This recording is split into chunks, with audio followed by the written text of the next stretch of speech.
केंद्रीय मंत्री अमित शहा यांच्या विरोधात बाळासाहेब थोरात जे आहेत ते संगमेरमध्ये त्यांनी आंदोलन छेडलेलं आहे. सध्या थोरात आपल्या बरोबर आहेत. काय बरं सांगाल, वेगवेगळे वक्तव्य होत आहेत आणि काय ह्या वक्तव्याला आपण कसं बघता आणि काय नक्की सांगाल मला? मंत्री गृहमंत्री अमित शहा यांनी जे वक्तव्य केलं भारतरत्न डॉक्टर बाबासाहेब आंबेडकरांचं, खरं म्हणजे त्याचा निषेध तर सर्वच करतायत आणि आम्ही मानतो की ते व्यक्तिगत मान्य त्या प्रवृत्तीचा निषेध आम्ही करतो आहोत.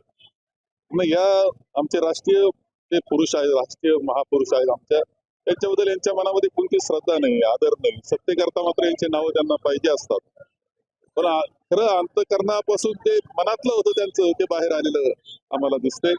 आणि ज्या घटना महाराष्ट्रामध्ये घडतायत, छत्रपती शिवाजी महाराजांचा पुतळा ज्या पद्धतीने कोसळतो, ज्या सरपंच देशमुखाची हत्या ज्या पद्धतीने होते, आमचा एक मागासवर्गीय गरीब कार्यकर्त्याची हत्या ज्या पद्धतीने पोलीस कोठडीमध्ये होते, या सगळ्या आणि जे स्त्रियांवर अत्याचार, या सगळ्या निषेधार्ह गोष्टी या राज्यात आणि देशात घडतायत. या सगळ्याचा निषेध आम्ही केलाय.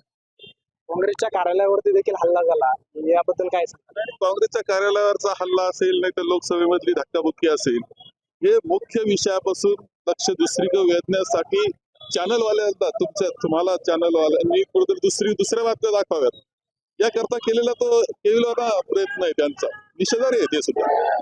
भाजपने त्यांच्या जाहीरनाम्यामध्ये सांगितलं होतं शेतकऱ्यांना कर्जमाफी करणार होते त्यांनी असं सांगितलं होतं, मात्र ते विधानसभेत कुठेही ते बद्दल बोलताना दिसत नाही आम्हाला. त्याबद्दल काय? आता ते एक दिवस ते सांगतील की सगळे निवडणुकीचे फंडे होते, तसं 15 लाखाचं सांगितलं, फसून मतदान घेतलं आणि पुन्हा सांगितलं की निवडणुकीचा फंड होता हा 15 लाखाच्या होती. तसं अनेक गोष्टी सांगतील ते आता. होते बाळासाहेब थोरात व त्यांनी आपल्या विविध प्रश्नांना या ठिकाणी उत्तर दिले. आदेश वाकळे, लोकशाही मराठी, संगमनेर. लोकशाही मराठी ऐका, पहा, जागरूक रहा.